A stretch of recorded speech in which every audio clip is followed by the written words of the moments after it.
C'est une grande joie, Edgar Morin, de vous voir à nos côtés avec l'Association de la pensée complexe. Vous aviez pris l'initiative d'organiser un grand congrès mondial et quand on m'a proposé le projet, tout naturellement, la Commission nationale française pour l'UNESCO, dont le rôle principal est d'animer le débat intellectuel de l'UNESCO, s'est rallié et est venu vous soutenir. La réflexion sur la pensée complexe, elle est évidente, je dirais, si l'on réfléchit à son négatif. C'est-à-dire que rien n'est pire dans nos sociétés que la pensée simplifiée. Votre plaidoyer pour que la pensée dans sa complexité soit prise en considération plutôt que la pensée simplifiée s'inscrit dans un mouvement beaucoup plus large qui est celui de comment faire en sorte que les populations, les intellectuels, les académies, les citoyens ne s'embarrassent pas en quelque sorte de schémas réducteurs, mais acceptent le principe de la complexité. Nous sommes dans un moment de l'histoire du monde particulièrement complexe. Qu'est-ce que ça veut dire, ça? La complexité, c'est quand vous avez l'interférence de plusieurs éléments, de plusieurs processus, de plusieurs facteurs très différents les uns des autres, et qui s'entrecombinent, s'entrecombattent, et d'une façon aléatoire. Et tout ceci d'une façon en même temps accélérée. Nous avons l'impression de comprendre ce qui se passe, mais c'est très superficiellement. C'est le philosophe Ortega y Gasset qui disait nous ne savons pas ce qui se passe et c'est ça qui se passe. Ce n'est pas que nous manquons d'informations, nous avons des millions d'informations. Mais vous savez, la connaissance, ce n'est pas l'information quantitative, c'est l'organisation des informations. Et la pensée, c'est l'organisation des connaissances. Et ça, c'est un problème très difficile parce que tout est compartimenté, hyper spécialisé, n'est pas relié. L'ambition de la pensée complexe est évidemment de relier, mais ce n'est pas une opération facile. Il faut avoir des méthodes, des processus. Et c'est pour ça que ce congrès, je crois, est important parce qu'il va réunir des compétences de différentes parties du monde pour essayer de comprendre ce qui se passe et où nous allons. Car c'est évident que dans le processus de la mondialisation, il y a des processus politiques, démographiques, écologiques, sans parler de réchauffement climatique ou de la dégradation de la biosphère, etc., des processus économiques avec un dérèglement économique, et là-dessus, vous avez des processus de développement des armes nucléaires qui se multiplient, vous avez des angoisses dans les populations, vous avez des fanatismes. La crise mondiale suscite beaucoup plus de repli sur soi que de conscience de notre destin commun. Donc, nous avons un problème formidable et je pense que nous le traitons sous plusieurs angles. Le premier, la connaissance de la connaissance, qui semble tout à fait abstrait, en réalité est très concret parce que c'est à partir de notre mode de connaître qu'il y a des sources d'illusions et d'erreurs. Essayer de détecter au maximum les choses qui risquent de nous tromper. Tellement souvent dans le passé, et encore récent, nos grands responsables ont pu se tromper. Donc c'est une chose capitale. La deuxième chose, c'est l'éducation. Je pense que tant qu'on n'aura pas inséré dans l'éducation non seulement ces problèmes de connaissance, mais aussi la compréhension d'autrui, la connaissance de ce qu'est la condition humaine, l'affrontement des incertitudes.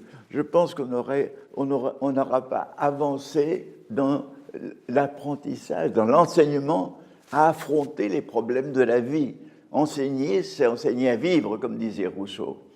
Alors, nous avons aussi ce problème. Nous avons le problème de la décision et de l'éthique, car nous devons aussi comprendre que dans un monde complexe, toute décision doit être consciente qu'elle est un pari, qu'elle doit avoir une stratégie adaptée et ne pas être sûre, tranquille, d'avoir pris une bonne décision. Donc nous devons examiner ceci. Et le quatrième point de notre revue du jour, c'est évidemment le monde, la planète, où allons-nous, avec deux perspectives qui semblent tout à fait opposées. D'un côté, des catastrophes qui viennent de l'écologie, de l'économie, de le fanatisme, des guerres, et de l'autre côté, ce qu'on appelle le transhumanisme, une humanité capable de vieillir à l'état de jeunesse, une humanité libérée des tâches pénibles grâce aux robots et aux machines. Nous avons deux avenirs divergents, il faut examiner ceci. Est-ce qu'ils sont compatibles? Est-ce que l'un ne va pas tuer l'autre? Donc, voici donc des problèmes fondamentaux que nous devons examiner à une époque décisive, cette fin de l'année 2016, qui elle-même prélude à des très grands changements, ne serait-ce que par des diverses élections de tous côtés, et ne serait-ce que parce que nous voyons que tellement de problèmes, non seulement ne sont pas résolus, mais s'aggravent de plus en plus sur notre planète. Telle est notre mission, d'essayer, non pas de donner des solutions, non pas d'éclairer définitivement tout, on ne peut pas, mais au moins d'aider les gens dans l'effort lucide pour affronter les problèmes de notre temps et aider les responsables, quels qu'ils soient, et en même temps les citoyens, à regarder le monde en face. Alors, ce qui me préoccupe beaucoup, c'est la question de la confiance du citoyen dans la science. On rejoint la pensée complexe. Oui. C'est devenu si compliqué que le citoyen commence à se méfier du chercheur, du scientifique. Ça a été le cas dans l'histoire de l'humanité.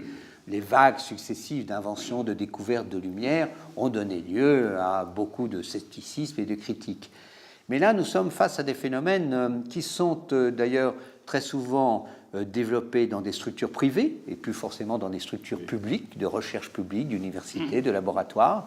On voit des très grands opérateurs mondiaux qui se saisissent de la convergence de ces technologies robotiques, numériques, etc., et qui sont presque enfermés même sur la côte ouest des États-Unis à imaginer, comme des docteurs Folamour, ce que sera le monde de demain. Aujourd'hui, le chercheur scientifique, on ne lui demande pas simplement d'inventer, de chercher, de trouver. On lui demande de convaincre et d'être respecté et d'être admis. C'est-à-dire que il est trop dans la complexité, je dirais, pour être compréhensible. Il est parfois trop dans la simplification pour être respecté. Et je trouve que ce problème majeur de la confiance du citoyen dans le progrès scientifique est comme quelque chose qui est une menace sourde. Oui, moi je crois qu'il faut insister sur deux aspects qui semblent tout à fait ambivalents, mais qui sont liés. C'est que d'un côté, effectivement, le progrès des sciences a été d'une élucidation merveilleuse en ce qui concerne l'univers, en ce qui concerne la vie. C'est plus difficile sur le plan des sciences humaines qui sont un peu trop complexes, mais tout ceci est formidable. Bien entendu, ces découvertes merveilleuses nous posent de nouveaux mystères sur l'origine de l'univers, sur sa finalité, mais enfin, la science est un instrument de connaissance et d'émerveillement et d'étonnement et de questionnement. Mais il faut dire que, par ailleurs, il y a eu d'hyperspécialisation, parce que toutes les grandes découvertes sont nées en marge des disciplines, vous savez. Et d'ailleurs, prenez Darwin, c'était un amateur éclairé qui voyageait et qui, parce qu'il travaillait avec ses yeux et sa tête, a découvert, a élaboré sa théorie de l'évolution. Donc, il faut prendre les sciences aussi, elles progressent selon leur rythme, mais je pense que ce qui s'est passé, c'est que non seulement il y a ces problèmes de compartimentation qu'il faut ouvrir, il faut être avoir sa compétence, mais en même temps avoir sa culture, que d'autre part, je pense que la science elle-même, par sa fonction, n'a pas de morale. Elle doit se référer à la morale humaniste ou religieuse.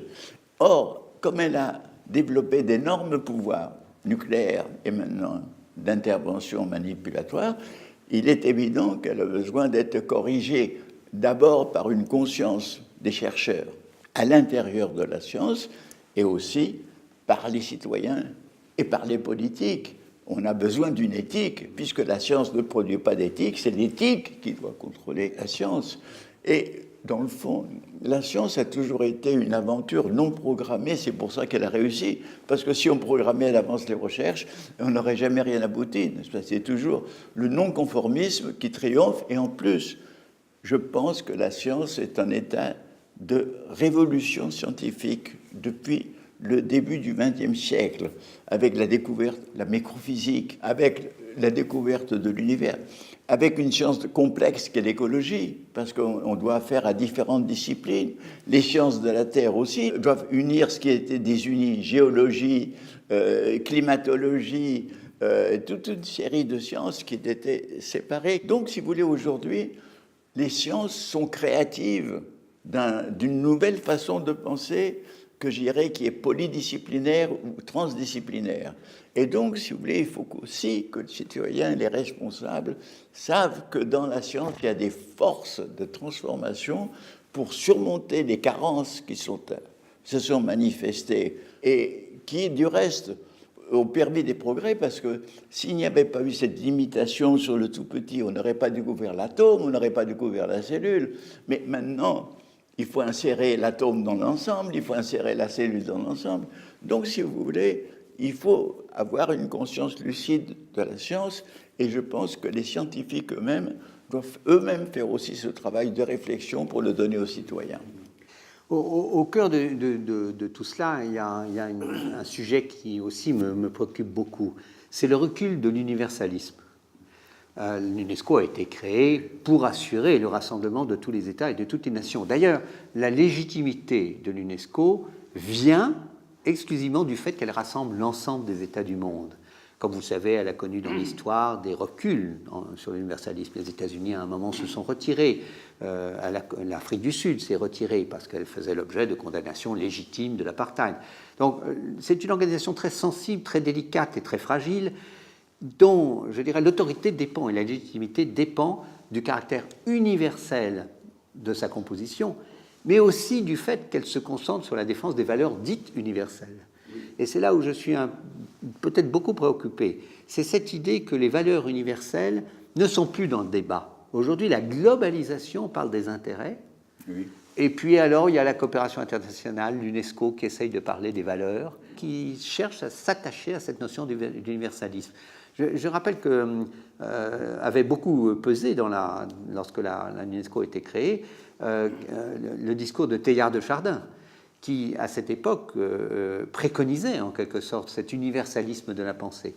Sur ce point, j'aimerais peut-être aussi avoir votre réaction, parce que notre congrès est un congrès mondial.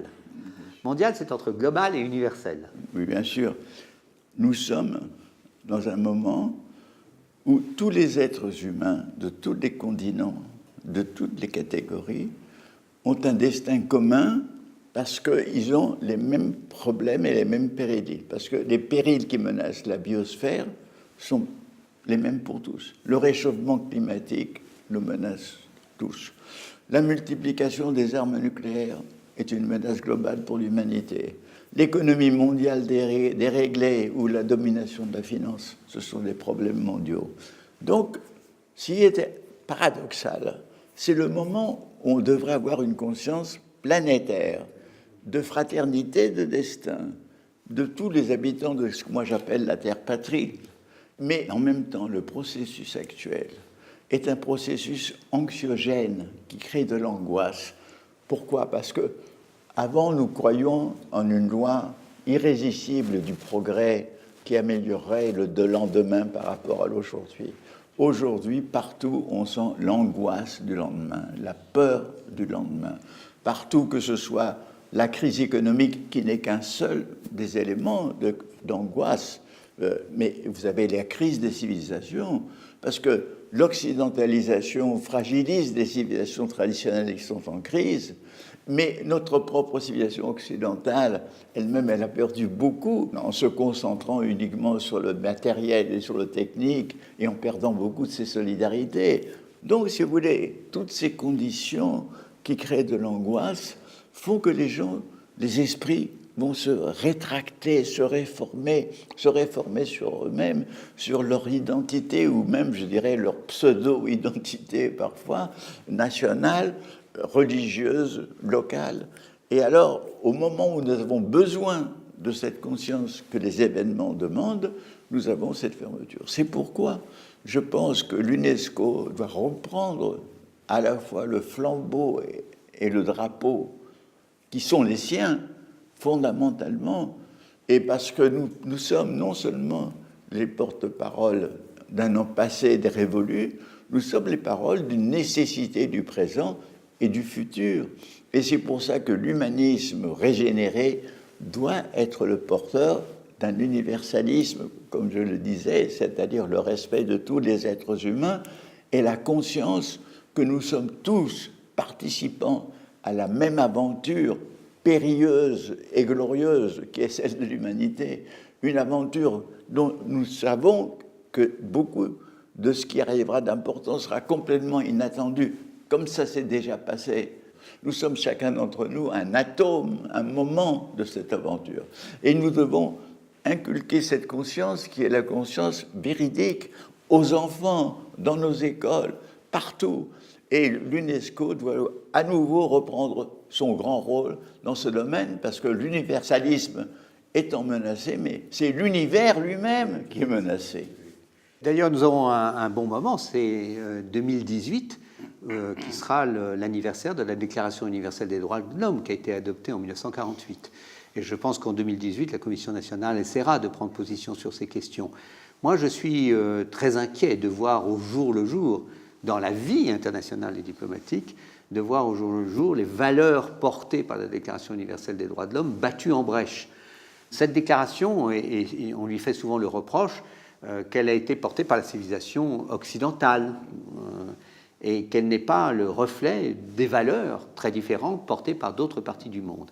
Donc comment pourra-t-on arriver à redonner à ce socle de valeurs communes qui est le fondement de ce nouvel humanisme, comment arrivera-t-on à repenser cette Déclaration universelle des droits de l'homme en intégrant effectivement la montée, je dirais, en puissance d'autres façons de voir, de penser, la transcendance, l'immanence de la Terre et l'évolution de la Terre.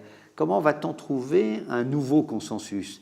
Et si on ne trouve pas de consensus, alors je crains que ce grand livre de référence universelle, il y avait la Bible, il y a la Torah, il y a l'islam, bien sûr, mais il y a aussi la Déclaration universelle des droits de l'homme. Et cette Déclaration universelle des droits de l'homme, il va falloir que des hommes comme vous, des grands intellectuels, prennent la défense de cette déclaration et aident à son actualisation pour qu'elle reste le parchemin commun de l'humanité. L'Occident, c'est pas tant qu'il a voulu imposer ses valeurs. C'est un problème, mais le premier problème, c'est qu'il ne les a pas respectées. Il ne les a pas respectées non seulement parfois chez lui quand il y avait des dictatures, mais quand il colonisait, il ne les a pas respectées. Donc, si vous voulez, les droits humains ont été réservés seulement à une partie de l'humanité. Et c'est aujourd'hui que l'on doit faire comprendre que ces droits sont généralisés. Maintenant, qu'il y ait des processus lents et difficiles, prenez par exemple le droit des femmes. Certains, par une interprétation littéraliste d'une religion, pensent que ces droits ne doivent pas être accordés. Mais là aussi, il peut y avoir évolution. Le président de la République a rappelé dans un discours récent que aussi bien le christianisme que le judaïsme se sont adaptés à la République. Il veut dire par là que si vous lisez la Bible, et même encore aujourd'hui les orthodoxes, les femmes doivent avoir le crâne rasé et elles se baignent, les femmes des orthodoxes à Tel Aviv, pire qu'en burkini, tout à fait habillées. Donc je veux dire qu'il y a encore des résidus de ces idées rétrogrades, mais partout, vous avez un mouvement progressif dans les différents pays d'origine musulmane. Ce qui est de merveilleux, c'est de penser que le christianisme qui a fait les croisades, qui a fait l'Inquisition, qui a fait des persécutions, il a pu, grâce à la laïcité française, évoluer et donner ce résultat merveilleux qu'est le pape François actuel. Il faut dire que ces religions, il faut voir leurs deux aspects. D'un côté, les grandes religions sont universalistes, que ce soit le message du Bouddha, que ce soit le message du Christ, que ce soit le message du prophète, que ce soit le message évidemment abrahamique. Mais en même temps, ces mêmes religions ont été gangrénées par le dogmatisme et parfois le fanatisme, et que dans le fond, là aussi, c'est en revenant à leur source qu'elles pourront dialoguer, parce que leur source, elle est universaliste. Donc c'est vrai qu'il y a des problèmes, nous avons des régressions de conscience, nous sommes dans une époque telle, mais vous savez, ce n'est pas nouveau.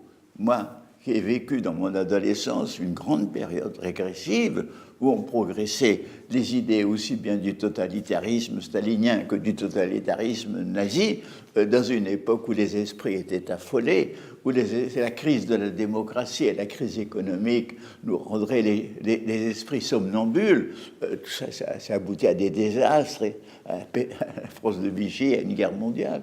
Aujourd'hui, nous devons affronter les régressions de notre époque pour éviter que ça conduise à des résultats aussi abominables qu'ont conduit les régressions de ces années 30 à 40. Donc nous avons de grandes responsabilités. Mais je crois que là aussi, nous devons voir les deux aspects, toujours la complexité, je reviens à cette idée de ces religions. Si vous les voyez sur leur aspect dogmatique ou leur aspect littéral de leur message originaire, eh bien c'est affreux. Mais si vous les voyez de leur source, de leur sève, et de ce que le message originaire comprend d'humanité, quand même la fraternité, la compassion bouddhiste, la fraternité chrétienne, la miséricorde de la prière coranique, vous avez quand même tous ces éléments fondamentaux, c'est eux qui doivent être mis en avant. Nous devons essayer de contribuer dans la mesure du possible, et je pense que l'UNESCO, bien entendu, aura un rôle majeur dans cette entreprise. Dans le système international, il manquait une place pour le règne des idées. L'UNESCO a longtemps été cette place. Elle a, depuis 1945, associé les plus grands intellectuels, comme Jacques Maritain, par exemple, qui a été le chef de la délégation de l'UNESCO à la deuxième conférence générale. Tous les intellectuels ont été partie prenante. Votre histoire de vie coïncide en grande partie avec l'histoire de la vie intellectuelle de l'UNESCO. J'ai trouvé qu'il était particulièrement opportun cette année, qui est aussi le 70e anniversaire de cette institution, qui a été créée à Londres, et dont le premier président a d'ailleurs été René Cassin.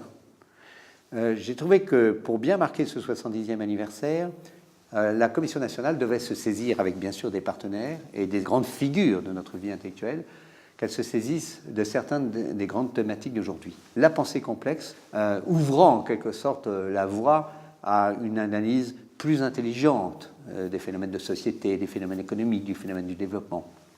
Nous poursuivrons l'année prochaine, et je l'espère avec votre soutien, une réflexion sur humanisme, transhumanisme, posthumanisme. On parle d'une situation d'humanisme dont on sentait bien que cette notion était mise en cause.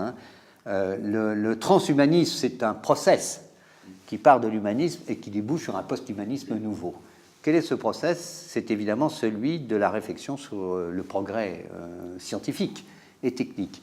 Et je trouve qu'entre la pensée complexe, qui est une grille de lecture du monde contemporain, et l'interrogation du progrès scientifique et technique, de sa place dans nos sociétés, et des risques qu'il va faire courir aussi, parce que le transhumanisme, c'est quelque chose d'extrêmement simple, c'est aussi quelque chose de très complexe. C'est une parfaite première illustration de cette notion que vous approfondissez depuis longtemps.